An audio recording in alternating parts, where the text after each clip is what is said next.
From Cali to Tally, it's time to wake up. WarChant.com is your ultimate Seminole sports source, and this is Wake Up War Chant. Now here's WarChant.com's Aslan Hudjavandi and Corey Clark.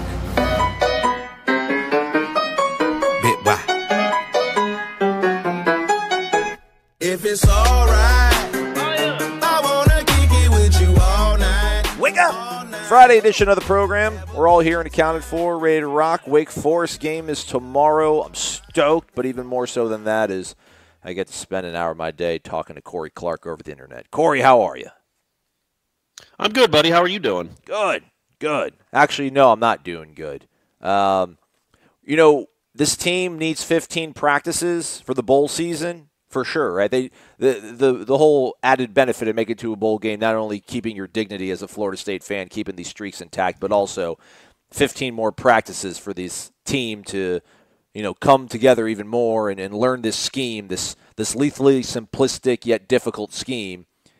But I think us in the media, we need 15 more practices to learn how to ask questions. I'm over the Thursday stuff, Corey. I'm not, and it's never been about Willie. It's never been about Willie. I've been looking in the mirror, man. I'm looking in the mirror. We all need to look in the mirror. I don't know what we're doing out there on Thursdays, Corey. Well, luckily, I'm very rarely there on Thursday. Yeah, you're not part of the problem. So for people that don't know, we get Willie on Monday. Right. 20 minutes, 25 minutes, however long it is. We really kind of ran out of questions even on Monday. Because it's a bye week. They haven't played in a while. So, and I think that's the lens you have to judge through, Aslan. It's been a while since we've had a game. It's probably hard to just think of questions to ask the guy. Yeah. And we are fortunate enough to get a lot of players and and the two coordinators on Tuesday and Wednesday. So any questions we want to ask then, we got them. So then you come back like, are we going to ask Willie about Marvin Wilson? Yeah. Or Willie, you know what I mean? So you kind of run out of questions a little bit, but I want to hear. So and then we get Willie again on Thursday. So we get Willie on Saturday after a game, Monday at the press conference, Wednesday on the ACC teleconference, and then Thursday before practice. Right. So it's a lot of time. So what was it like? Set the scene for Thursday morning. Willie was in a great mood, very chipper, very upbeat. Good big smile, like the auto freeze frame that YouTube picks out thumbnail from his press or the interview that he did with us. Just absolute beaming smile, ear to ear. Nice chill in the air. Fall is slowly putting its loving arms around us here in the 850. Felt great. Good turnout. Irish O'Fell was there. He's always there. What am I talking about? He's always there. But the usual suspects are all there, and he just kind of sits in front of us. No one says anything, and then Derek Satterfield has to be like, all right, we're going to start taking questions now for Coach. And then we start right off with, talk about Greg Dortch. How good is Greg Dortch? Greg Dortch, Jerry Rice, Greg Dortch. Thoughts, Willie. And I'm not trying to be rude there. I mean, it's a fair, I guess, question. I mean, he's a talented wide receiver. He's probably a guy that's going to have his name echoed out across Doak Campbell Stadium a few times on Saturday, I would assume. I'm not trying to give a hard time to our fellow journos. But, yeah, just I was even – this thing, I'm looking in the mirror. I got to get better too, Corey. I didn't have anything else. I asked him just about should we look is there anything to sort of be interested or curious about with you trying out those different – offensive lineman when you did the 11 on-air schemes? He's like, what are you talking about? When? I'm like, when you guys do your tempo stuff, and it's during the parts of practice that we're actually able to watch, Willie. Don't worry, I'm not sneak attacking you. He's like, oh, yeah. No, I won't look into it all that much. We're just trying to, whatever. It's just practice, he joked. I'm like, awesome. Right. Awesome. Well, so next time somebody doesn't want to come to practice. We're talking about practice? We're talking about practice, Coach. We're talking about practice, not the games. Not the games. You asked me about practice? Yeah, I certainly don't see anything wrong with asking the guy about Dortch. No. That seems like it just sounds like that's an Aslan issue. That's a you problem. Well, what are we doing out there, Corey?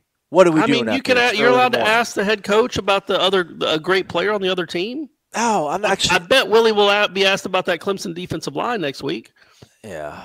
Again, I'm all right. I'm okay. Whatever. Anyhow, that was my just gripe. Saying. We didn't ask him anything about Wake on Monday that I recall. But what is there to really ask? I mean, I don't know. We got enough problems in our own backyard before you have to start worrying about somebody else's.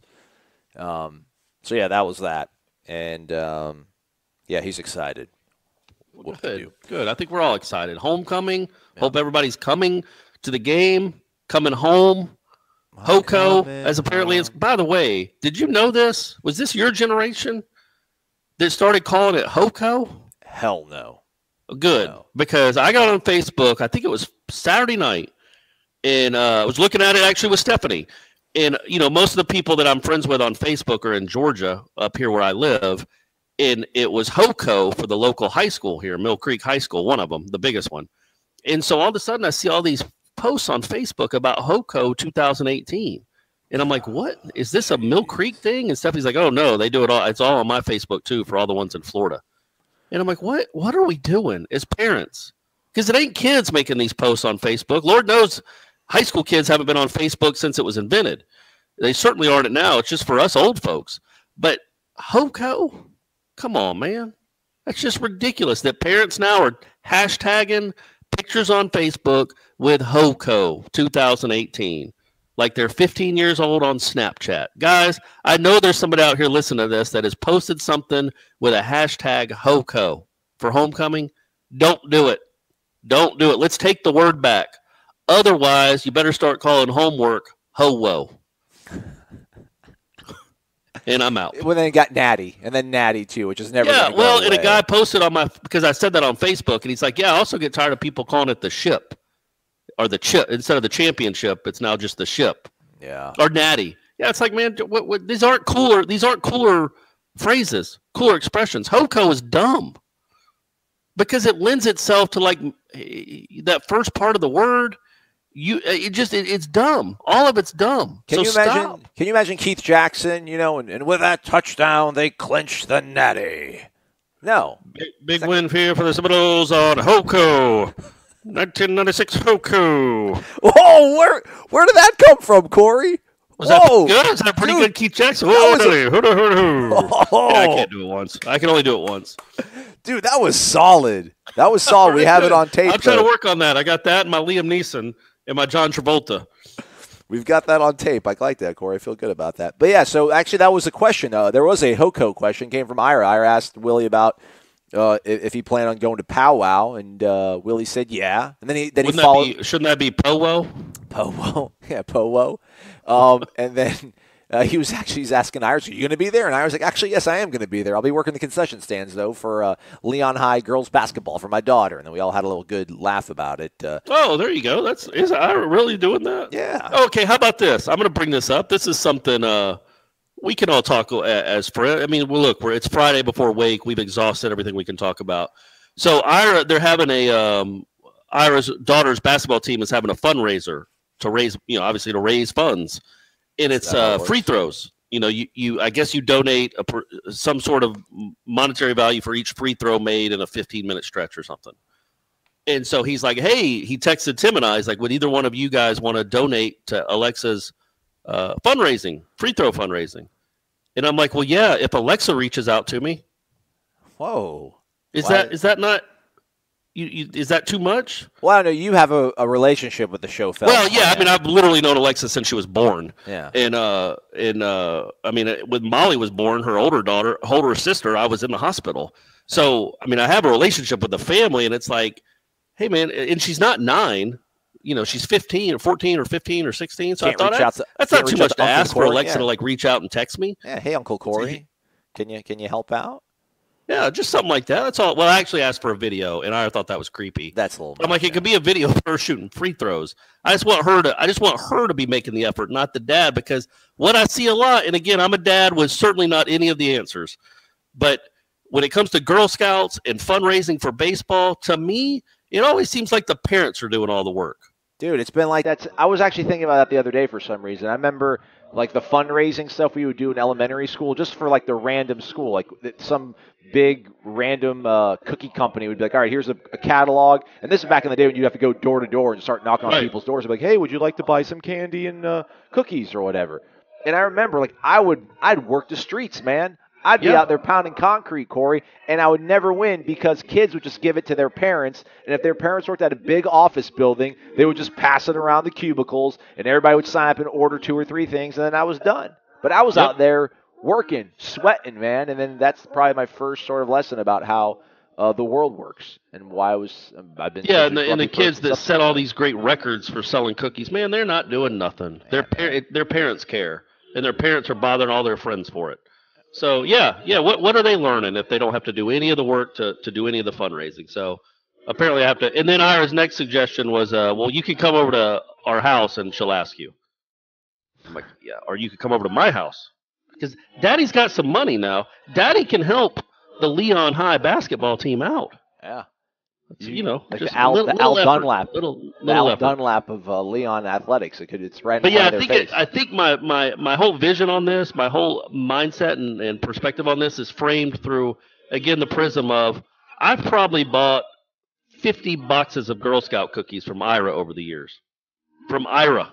Yeah. Like I've never had one of his daughters ask me for it. I've never had one of them put it in my hands. It's always Ira saying, "Hey, you want any Girl Scout cookies? All right, cool. All right, well here's the boxes. Give me the money. There's the end of the transaction." So I'm done with it. Enough's enough. Hey, let's step aside and salvage this show and actually maybe get into something football related. If the past 15 minutes upset you folks, I don't know what to say. But we'll come back. We'll get better. Keep it here. WarChant.com is the ultimate inside source for FSU football and recruiting. And now you can get in on the action for free for an entire month. WarChant.com is offering a risk-free 30-day trial subscription. Get full access to the #1 website covering the Seminoles just by entering the promo code WarChant30. That's WarChant30. Sign up and get in on the world's most active FSU message boards. Receive breaking news, stories from our award-winning staff, plus get exclusive interviews and videos. Just enter the promo code WarChant30. WarChant.com, your ultimate Seminole sports source.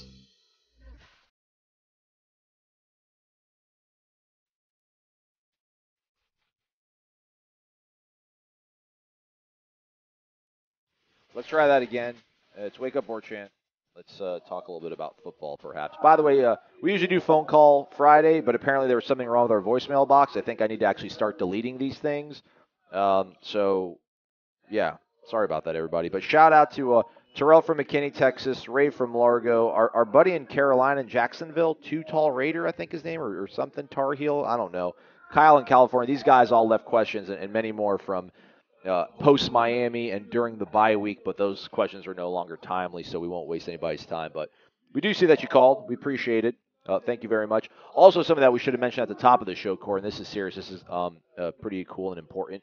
If you folks want to help out the people in the Big Bend who are dealing with the ramifications and the aftermath of Hurricane Michael, and you're going to be at the game on Saturday, they're going to have a drop-off location. A drop-off location over at Gate K, which back in my day, I think that used to be like Gate A. But anyhow, it's where the Heritage Fountain is, where they do the Legacy Walk, where the clock tower sort of is.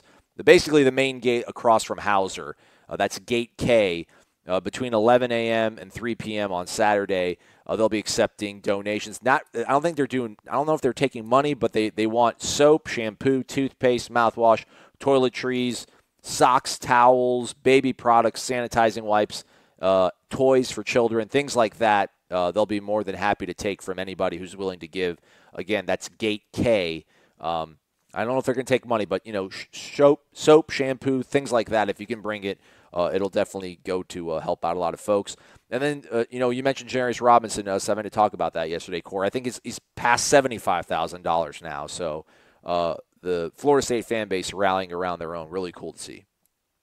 Yeah, less than 2 days, he went over his mark by 50% at least, because it started at 50,000, now it's well over 75,000. So, yeah, man, that's one of the perks of playing for a football team that has a lot of really good fans and a lot of loyal fans is when in a time of need, they can help, and they did, and that's really awesome. In the wake of tragedy, as I like to say, that's a really nice ray of sunshine. Yeah. I don't want to go too far down this rabbit hole, and which means we're probably going to go far down the rabbit hole. But this is. Are we going back to the Girl Scout cookies? No. Are you a Samoa? I'm a Samoa guy. You're probably like a tag-alonger. You're like a Thin Mint guy, right? No, Thin Mints. Get out of here. But it's 100% tag-alongs. Those are the only Girl Scout cookies I've ever. Those and Samoas. I don't really like Samoas, but tag-alongs is the only boxes I buy.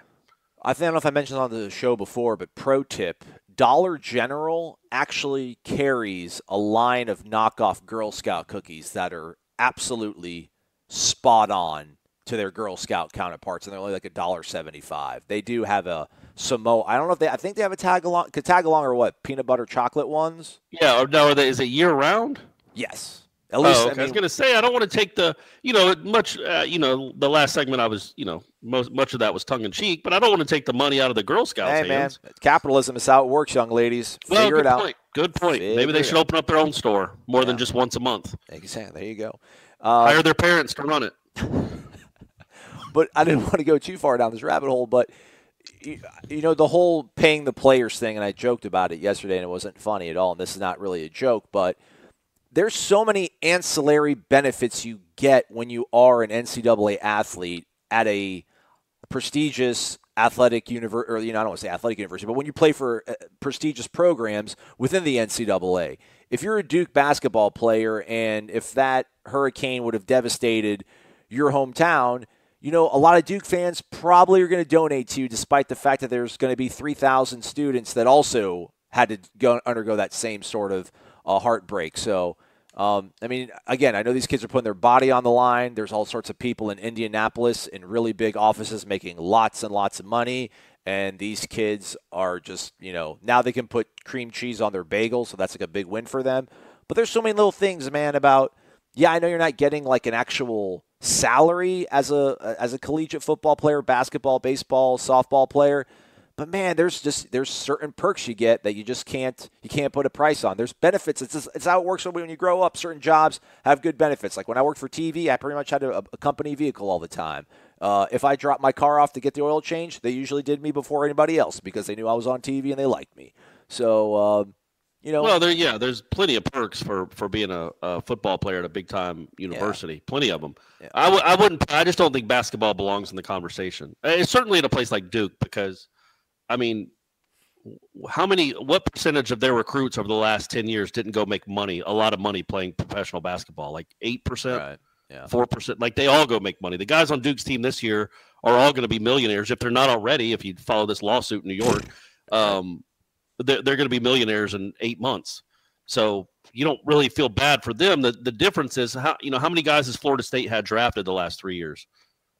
That you're talking about 75 kids that have come through and gone, and 10, maybe 12, 15 at most. And some of them were 7th round picks. Like football is a little different because number one, it's a lot more money that everybody else around you is making. And it's also a lot less money that you will make.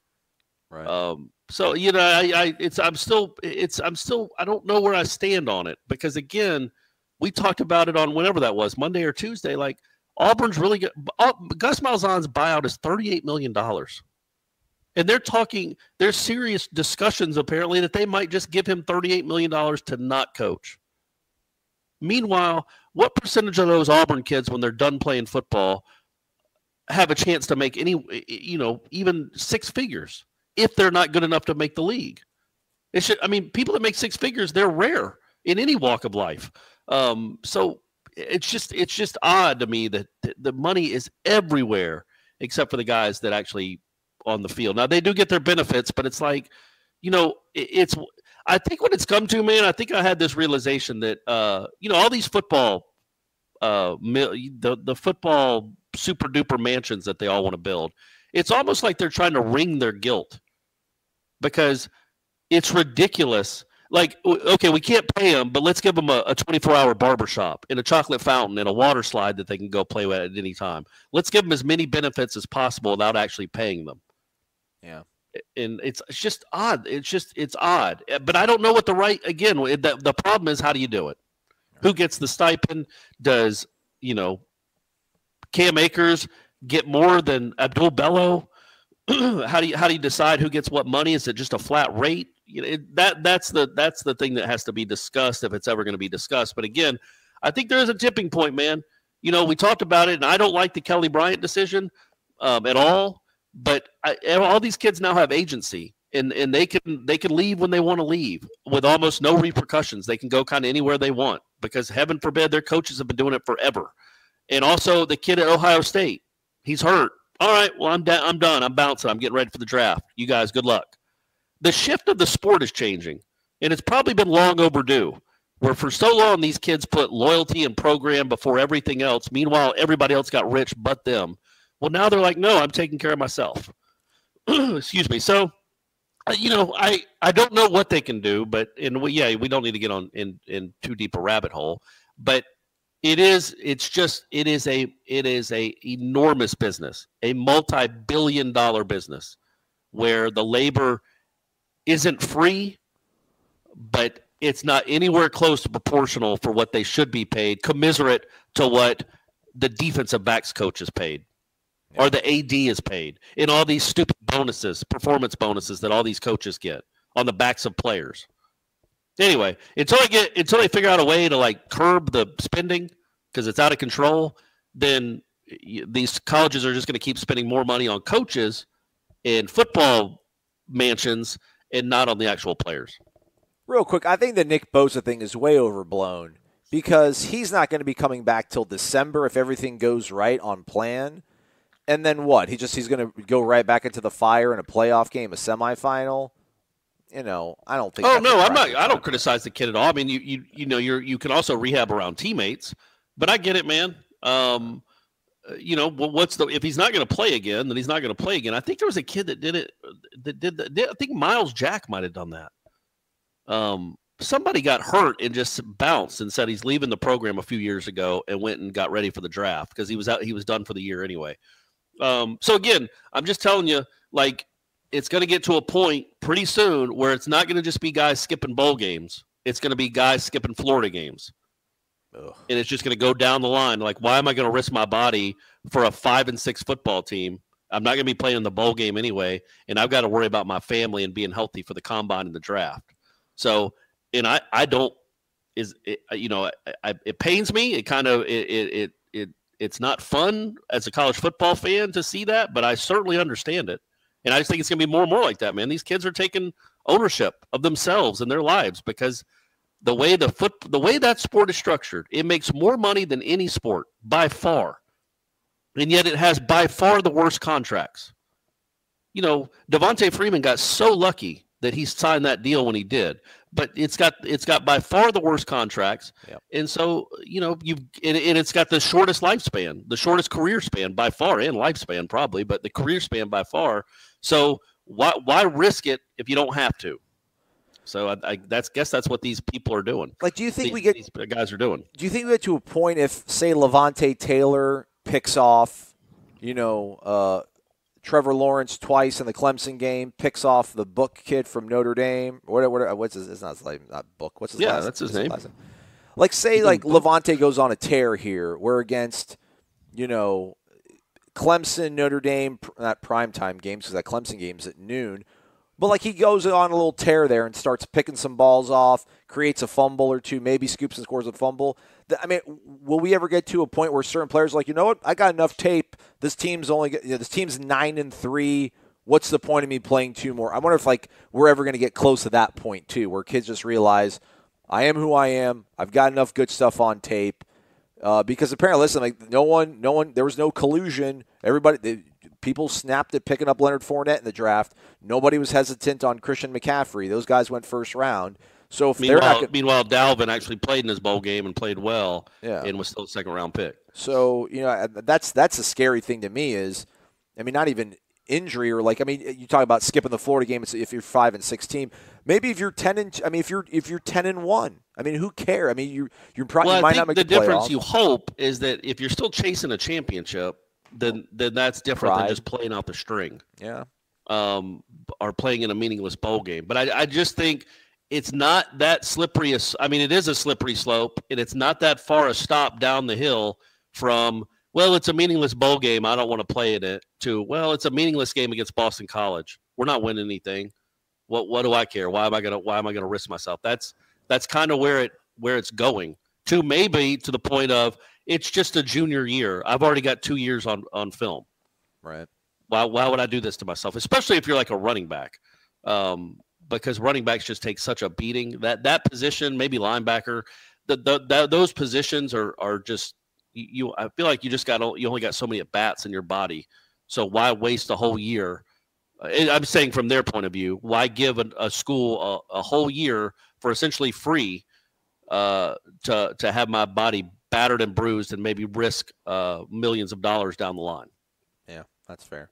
I was thinking about this too when I was talking to the lady friend. She was asking about how work was the other day when we went out to dinner or whatever, and it was Wednesday night. So apparently I'm just never going to meet her, is what it sounds like. Well, dude, like it's 9:30, and like usually her and I are like winding down from having dinner and hanging out, and then you're like, hey, we're grabbing a beer, and I'm like, I just don't feel like getting up and going grabbing a beer right now with you, Corey. I'm sorry. Well, I mean, that's your loss. I mean, you know how many people listening to this want to grab would love to get that text? Ice cold McUltras with the big guy. Yeah, watch a little M&F with C-Dog and S-Train. Yeah. And, I mean, how many people, you're lucky enough to get one of those invites. There's only like 4 people that I'd texted before you. And for you to be in the top 4 and then just to dismiss it, it's like, all right, well, maybe I'll just send an invite out on Twitter. Maybe we should make a playoff kind of show of yours. Like, who's in and who's out? Who are going to get the 4 text messages from Corey to come out for a beer? Yeah, your date control right now is dropping significantly because it's ridiculous. We've been saying for a month we wanted to go out on a double date, and it's not happening. Whatever. We'll effort it moving forward here. Thanks, buddy. But she was asking me about the Janaris thing, and I was just kind of thinking out loud.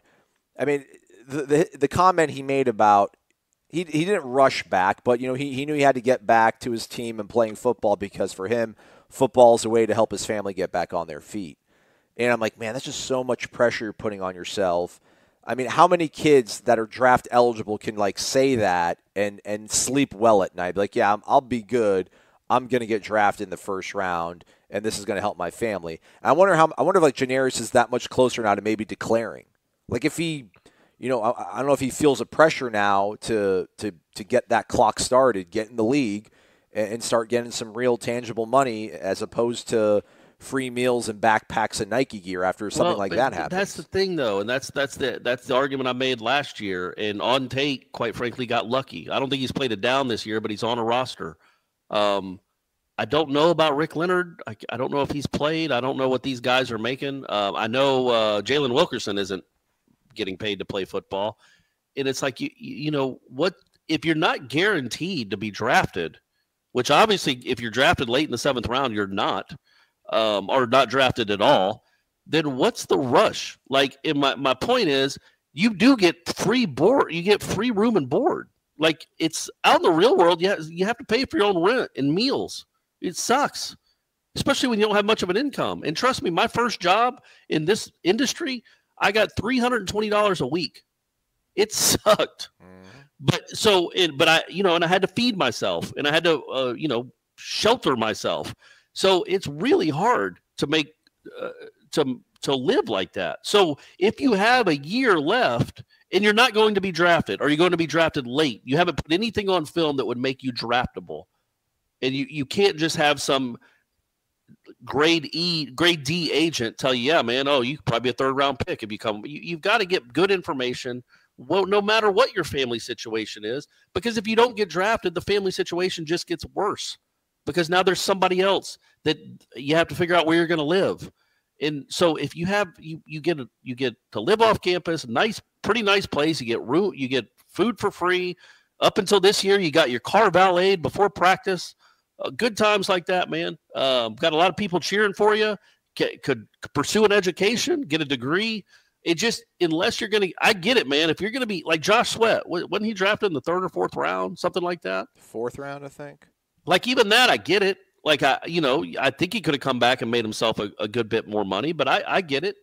He didn't know these coaches, and he wanted to go get paid. But most of the guys that left early last year, or at least a few of them, weren't guaranteed of getting paid a cent. And to me, that's a mistake when you don't even know that you're going to get a paycheck after you leave early. Derwin James obviously didn't make a mistake. You could say Roderick Johnson didn't even make a mistake, even though he's not playing football. He got cut. He only played in the league for 1 year, and he was a 5th round pick. He still got paid to play football. There's a good chance, man. It's just not guaranteed that when you leave Florida State early, you're going to get drafted at all. Look at McFadden. Look at Wilkerson. Look at almost Tate. Ryan Izzo. I don't know. So you would hope that somebody like Janarius Robinson would realize, man, I need to get better. If I'm ever going to make this a career, I've certainly got to play better than I'm playing right now. Because right now he wouldn't get drafted, right? I mean, the kid looks good. I mean, right, but he doesn't. There's nothing on film yet to say, yeah, we're going to spend even a 6th-round pick on you. You can come to our training camp. We'll give you $6,000 to play our training camp, and then we'll cut you. So what if he has make sure you're good. Yeah, I know. Well, it's tough talking about other people's personal lives to a certain degree. No, I know. I just again, like, if you're not guaranteed of being drafted, it really is pretty cool to be a Florida State football player. You get everything paid for. Yeah. So why leave the comfort of getting everything paid for? I know you don't get paid. I mean, you do get a stipend. They do get some money, but you don't get paid what you're worth. But you do get everything else paid for, as opposed to getting out in the real world, man, because the real world will kick you on your ass a lot if you're not a professional football player. Yeah. By the way, Rick Leonard got cut on October 2nd, but he got picked up by the Los Angeles Rams, so joke's on you. Oh, man, he might get a ring. Yeah, look at that. Like LaMarcus Joyner might get a ring. Yeah. He didn't leave early, we got another break, or are we about to be done? Why, you got to go to the bathroom or something there, Sally? No, I just wanted to talk about something that wasn't necessarily Florida State football related, but I think it's pretty interesting. Yeah, we're gonna do one more thing. I want to do a little over/under stuff. Talk a little bit about the game. Okay. All right. Well, let me talk about this then real quick, and then we'll go to over/under. Does that work? Certainly, Corey. Make it so, happen. Did you see my tweet about the Astros Red Sox game? Yes. How crazy! So, for people that don't follow me on Twitter, and that's dumb. Corey _ if you're Clark. on Twitter at all, you need to be. It's Corey _ Clark. Probably the best Twitter feed. I mean, it's just the best. If you're going to follow one, follow that one. But anyway, so in the first inning of that game with Astros and Red Sox, the fan interference play that cost the Astros, and I think it was a bad ruling, that cost the Astros a 2-run homer. The guy that actually hit the ball with his hand was my son's all-star coach. Isn't that crazy? All roads lead back to Corey Clark. And he coaches a travel ball team, and he wants Brady to play on that too. Like he coaches in Brady's league. He just didn't get him this year, but he's coached Brady before in rec ball. He coached him in All Stars. We see him all the time. Brady's friends with his kid. I mean, and then in Houston, a random game in Houston, because he's a huge Houston Astros fan. He grew up in Houston, so I guess he flew out there for the game. He's there, he's not there Bartman, because they're not even similar situations, but other than being called for fan interference or not being called for fan interference, Bartman wasn't. That's kind of crazy, right?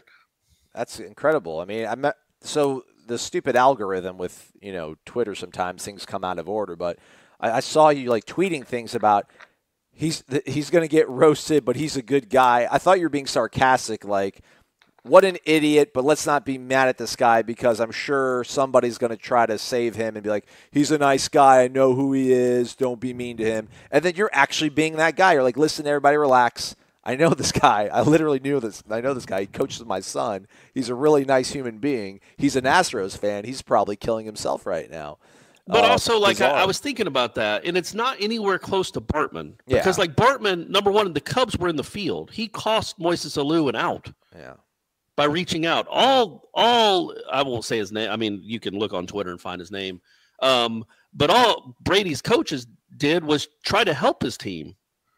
And I don't think he was trying to help. I think it's a natural reaction when you're standing there and a ball's coming towards you what are you going to do? Let it hit you in the chest? Yeah. I mean, you going to backhand it? No, you reach your hands out because it's coming right at your stomach. So everybody's doing it. Everybody in that picture is doing it. In fact, I think Mookie Betts' glove actually hits the dude in gray, not my buddy. I guess he's not really my buddy. He's just Brady's coach, but I shouldn't say that. We're buddies. But don't distance yourself now, Corey. Don't turn your back on him now. But, I mean, we're friendly. Let's put it that way. I wouldn't say we're friends. I'm not Facebook friends with him even. But he's wearing the orange, and the ball hits his hand. But Mookie Betts' glove is closed shut by the dude to his right, by the dude in gray. But my point is, I can't believe they ruled it that he would have caught the ball. Because how would the umpire have known from where he was? It would have been an all-time great catch. And the thing is, he probably would have caught it. He timed it perfectly. and he leaped to the wall. But if you can't tell if the ball is over the fence or in the field of play. And more than anything, I don't know why Major League Baseball doesn't have 100 cameras set up everywhere to see if down the line, like a actual camera down the line to say if somebody's reaching over to deflect the ball. Yeah. So, yeah, but crazy, right? And I really hope, my biggest hope is that he doesn't become Bartman, because that was a 2-run homer. They ended up losing by 2 runs. But I think what should help him, number one, is it was an Astro that hit it. Yeah. So the prevailing thought also is that Betts was going to catch it. So then what did you really hurt? Right. But also, if it should have been a home run, then that's the umpires that took it away from him, not you. I mean, literally, those 3 guys that are standing there, there's a ball coming towards them. And they're standing there right on top of the fence, because that's where they put those seats. They're standing there like human beings would, with a ball approaching their stomach or their chest. You put your hands out to catch it. They're not leaning over like Jeffrey Mayer did in 96. Punk. They're not Bartman extending onto the field of play by like 10 inches. They're just there being human beings. They're not leaning over the fence at a 45-degree angle like people do on those foul balls down the line to try to pick them up all the dirt. They're just standing there catching it. So I don't really know what they were supposed to do. And all of a sudden, this dude's glove comes flying into them.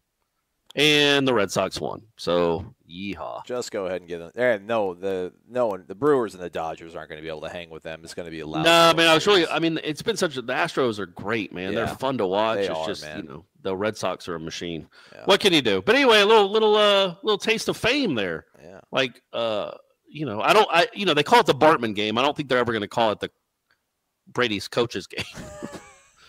Although they should one day. It'll be interesting, like in the 30 for 30 on Brady in like 25 years. Yeah. Just about his crazy athletic career that we'll go back to the day that his all-star coach was embroiled in controversy. That'll be the opening scene. Yeah, probably. Soft piano music, like really stark, like ding, like on October 18th, 2018. Yeah. Ding. Yeah, exactly right. So it's cool for Brady. Also good for that guy is the fact that they're the reigning World Series champs. And true. AJ Yeah, Hinch, they hadn't gone 80 or 90 years without winning a World Series like Bartman's team had, for sure. All that comes into play. And it was the first inning, not the 8th. And the it wasn't the deciding game. And I really like AJ Hinch. I really like him. He was like, no, I'm not going to blame the game on that. So when the manager, he was great. He handled it perfectly. Yeah. I thought he handled it absolutely perfectly. He's right to be upset, but he's also right that it was the first inning, and they also had the lead in the 6th. Yeah. So it wasn't just going back to one play in the first inning and saying that cost them the game. Could you imagine if DeAndre Francois reacted like Moise Alou, like every time he got sacked? Which is like, look, you point it like Abdul Bello, like, what are you doing, man? Like, what are you doing? He just gets up and points it, It's crazy. Yes, I could imagine that, actually. It happened a few weeks ago. All right, let's wrap up the show, and maybe we'll give some over-unders. We'll entertain you with some sort of football talk. We try. It happens sometimes. We'll be right back. You're listening to Wake Up War Chant Low Carb Beer for the Seminole Soul. Back to Aslan and Corey.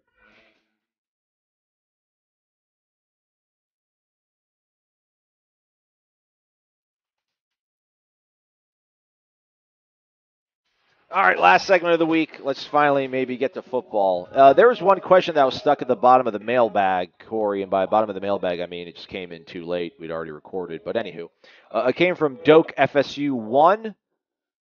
Doke FSU 1. Good morning. My question is, out of all the past quarterbacks that play at Florida State, which one would succeed the most in this offense? Also, who's your favorite all-time Noel? So Charlie would be the most successful in this offense, right? Yeah, I was gonna say Ponder. Ponder, Okay. But he would get banged up so much. Not through really tough kid, but Charlie I think would be a good guess. I think maybe Devontae Richardson. Oh, I'm gonna say Chris Ricks. Little Devo, little Ricks, yeah. Lord knows he'd keep it. Little Chris Ricks would keep it. And it's also always hard not to say Jameis, because you just think Jameis would have been okay in any system. Right. And I think Jameis would have kept the ball and gotten a few first downs just running. So yeah, that's a hard question. I don't know. We know who isn't the best at it. Who's your favorite all-time Noel, Corey? Dion. All right. Is he better than Terrence Newman? Yeah, and Aqib Talib. Yeah. Okay, that's a joke. For people that don't know, that was on Twitter. The College Football Hall of Fame put out a tweet. Which one of these is the best cornerback in college football history? And it was Patrick Peterson, Terrence Newman, Aqib Talib. I think another guy from LSU that I can't remember. Oh, Morris Claiborne. And Champ Bailey. Yeah, Morris Claiborne. Yeah, or other. Yeah. And so I just said other. They were promptly roasted. Everyone's like, how could you? I mean, not even Florida State fans, but they're like, Charles Woodson, maybe. How can you not say Dion? So I mean, Dion's the best corner of all time. Of all time. And he won. I think he won the Thorpe twice. Terrell Buckley was awesome. Yeah. I'm sure Miami's probably had a few corners that were real. I mean, it's just nonsensical. Did you see Leroy Butler got some FaceTime during Monday Night Football, the pregame show? That was pretty cool. Oh, did he? Yeah, he was on the field. They were talking about celebrations of the Lambeau Leap. Charles Woodson was out there, and I think they brought Leroy Butler in. They're talking about, I don't know, maybe best Packers defensive backs or whatever. But he was actually on the field talking about the Lambeau Leap, and they ended the pregame show with him running with Charles Woodson. And Charles Woodson had a selfie cam on him, and he did a Lambeau Leap. And man, that's cool. Good for that, man. Leroy Butler's a really good player at Florida State. And a great player in the pros. Like he was I think he was the all-decade team in the 90s. Yeah. Is it Leroy or is it Leroy? I don't know. It's probably Leroy. I think it's Leroy. Yeah. But it's just hard for my brain to say that. So, it's like Acuna. I always want to call him Acuna, but it's Acuna. So I just got to get used to it. Yeah. Also, or Cairo instead of Cairo. Oh, come on, the syrup makers, man. You know that. Also, a lot of people gave us pretty good feedback on the J.T. Thomas interview. If you didn't hear it, go back, listen to it in the vault. First ever African-American varsity football player for Florida State. He'll be at Sod Talk 2 o'clock, right by the Sod Cemetery. So, Iris, go listen to him, man. What a thoughtful, introspective guy, man. Just that was not because of anything we did, right? But yeah, that was a really interesting, wonderful interview, I thought. We could have gone another 30 minutes, which we probably should have, and just saved it for today instead of babbling about Girl Scout cookies and paying players and whatever else we've talked about so far. Oh, what are you going to do? All right, let's go to the over-unders. Let's talk a little bit about this game. Just to revisit, I still don't have the standings overall. I promise. Actually, I lied. I have them right here. They're on the same card. So Corey was 13-9 going to the Miami game. I was 12-10. We went 4-3. There's 8 of them, but there was a push. We'll get to that one quickly. So the over-unders from Miami game was Francois 275 passing. We both said under. We were correct. Florida State's rushing yards was 60. We both said over. We were correct. Florida State's longest run from scrimmage, 14 yards. We both said over. We were incorrect. It was 13 yards. Francois, that scramble, and Cam, they both had 13-yard runs. Brian Burns, pressures, 7. That was a push. He had 5 hurries and 2 hits or something like that. So 2 sacks, I think. Or 2 sacks, yeah, there you go. FSU trick plays, 2. We obviously know how many they ran. We went, I guess we said over. Or maybe I said push. I know that for sure. I think you might have said over, so that's why we got that incorrect.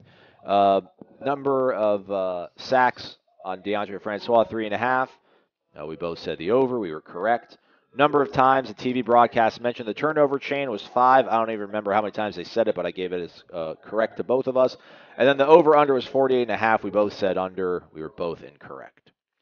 All right. Okay. With that said, let's get this done right now, man. Let's go ahead, and I'll set the lines right now. Francois passing yards, Corey, let me go with 247.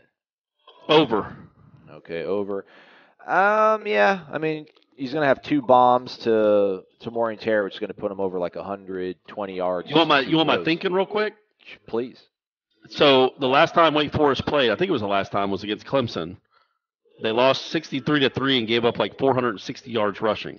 Okay. So I think the last 2 weeks they've really worked hard on their rush defense, and they've decided they're going to sell out against the run because they can't give up 450 yards. Not that they would against Florida State anyway, But I don't think they even realize how bad this rushing attack is. So they're going to sell out to stop the run because they can't get embarrassed like that again, and that's going to open up huge plays in the middle of the field. Boo-yah. That was a really bad number I put out there, so I'm going to revisit this number. For rushing yards, the number I was going to go with was 135, but I'm gonna jack that up to let's go with 177. Oh my word! You under? Okay. After all that. No, I'm saying because Wake Forest is going to try to stop the run. That's what they're going to be selling out to do. All right. What if I would have made the number 135? I don't like to play the what-if game, Aslan. All right. Not in over-unders and not in life. The most rushing yards Florida State's had so far in one game was 134 versus Samford. So that was what I was going to do. Like, they set a new single-game high under Willie Taggart. Longest run from scrimmage, let's go with 29. Over. Okay. I'm gonna. That's a good one though. That's a good one. That came straight from the dome. That's a good number. Let's go with 0.5. 0.5 over under sacks for Janarius Robinson. Are you saying your answers? Oh, yeah. So I went over as well in 29 yards. Okay. All right. Yeah. I've been over on everything. On everything. I got a good feeling about this game. 1/2. 1/2 of 1. 0.5 over under sacks for Janarius Robinson, Corey. Under. Oh, my God. You have no heart. You have no heart. I think that kid gets rid of the ball quick, man. His whole game plan is going to be get rid of the ball quickly. All right, let's go 6.5. I'm going to go over. I got faith in Janarius. I think he's going to do well. Let's go 6.5 receptions over under for Greg Dortch. Over.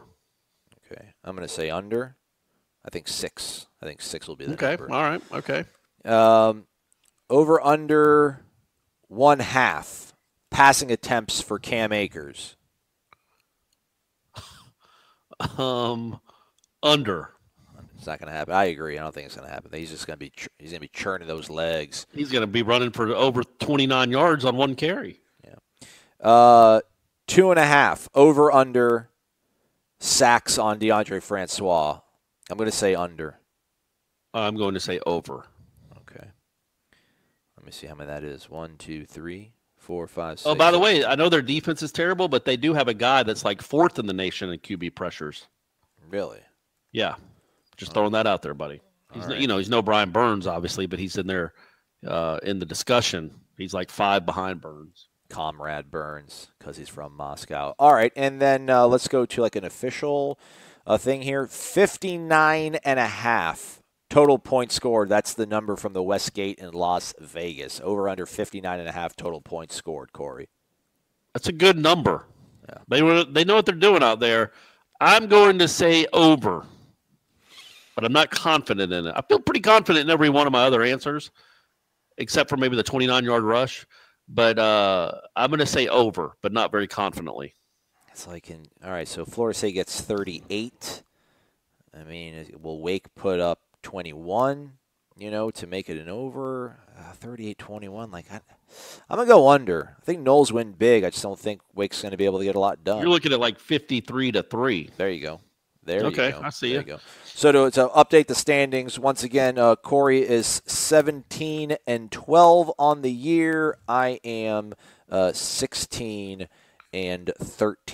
So one game behind, nipping at your heels, Corey. I'm coming for you. We got a lot of football left. Still half the season to go. I'm not resting on my laurels. I can promise you that. All right. So again, what are you hoping to see on Saturday, Corey? The steps this program needs to continue to make. The steps. What are you hoping to see? What do you want to see? I want to see more touchdowns. Okay. I want to see the fireworks go off more after touchdowns. I want to see a lot of extra points. Mainly, I don't think we're going to get to see a lot of offense the rest of the year after this one. So I think we need to embrace this and enjoy it. And hopefully they can score in the mid-30s, high 30s, maybe even get to 40. How about that? Okay. Because they're not going to get many opportunities after this one. And also, you know what? Because they're going to be facing a defense they should get a bunch of first downs against. I want to see them go fast, like lightning fast. Yeah. I want to see that. We haven't really seen it this year. They tried it against Miami. They just couldn't get enough first downs to do it consistently. I want to see what it looks like at full operational, efficiency, ability. I just want to see it one time. Well, they did. I want to see them run 90-something plays and get over 600 yards and wear a team down, because they haven't worn anyone down yet, except maybe, I guess, Northern Illinois and Samford at the end. But I want to see this pace and this tempo actually work to Florida State's benefit. I was going to say, they actually did it against Northern Illinois the first quarter. Like those first 3 drives, the third one I think ended in a turnover, but they went fast and they marched right down the field. I still think they were, they did definitely march down the field, but it still felt like they were snapping it with 24. Okay. But against Miami, it was like 32. Like they literally just ran up to the line of scrimmage and and handed the ball off before the defense was set. And that's, again, Walt Bell's right, man. That's the only way they're going to be able to run the ball this year, is when the defense is looking at the sideline and are standing up or not where they're supposed to be. I mean, they're just physically outmanned. So, let's see it. Try to get that thing going. Let's see what it looks like when it's rolling. All right. And another reminder again, folks, if you're going to be at the Florida State game Saturday, 3:30 against Wake Forest, 2 o'clock is Sod Talk right next to the Sod Cemetery and the practice fields. 4 pioneering former Florida State players will be the guest speakers there. And if you're going to the game and you want to help out those who are affected by Hurricane Michael, Gate K, it's right next to the fountain, right next to the clock tower, right across from Hauser. They're accepting soap, shampoo, toiletries, socks, all the sort of stuff that people need when they lose, a lot of stuff that they had in their lives. So if you can help out, that'd be much appreciated. We're done. Great last segment, Corey. I feel good about it. Hopefully everybody made it to the end of it. What should I go into this weekend thinking, Corey, even beyond the game, just as a citizen, as a man, just as a human being?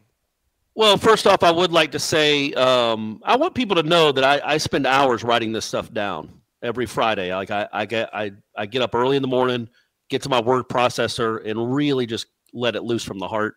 Really would like to say, honestly, truthfully, sincerely, anybody that was devastated by the storm or was impacted at all by the storm, we're thinking about you. We hope that we entertain you enough each morning, and that we're glad we're in your lives. And we hope you get your life back together if it was devastated. And if it was just impacted a little, we hope it was just impacted a little. Also, to Ira, I love your kids. They're a lot cooler than you are. I don't know that Ira listens all the way through these shows, but he might have turned it off after that first segment. But it was all, his daughters are awesome. They're a lot better than my kid. So they've done a wonderful job raising them. I just want a text from your daughter asking for money. If I'm going to give her money, that's not too much to ask. Girl Scouts, you're great. I love your cookies. For everyone else, I guess my overriding message is, we talk about love a lot on this show, and that means a lot. But more than anything, it's a big weekend in Tallahassee. It's POWO. And I want you to be safe, because HOCO only comes around once a year. So, enjoy HOCO, enjoy POWO, be safe, love each other, Godspeed. See you next week. It's football season in Tallahassee, and the only place to go for FSU apparel and merchandise is Garnet and Gold. Locally owned and operated by Seminoles for Seminoles for nearly 40 years. Garnet and Gold has the best selection of FSU merchandise in town, but what we really sell is tradition and passion to serve you, the true Seminole fans, at all 3 of our locations, West Pensacola Street, Killarn, and our flagship store across from Regal Cinema. Online at garnetandgold.com. Shop local and go Noles.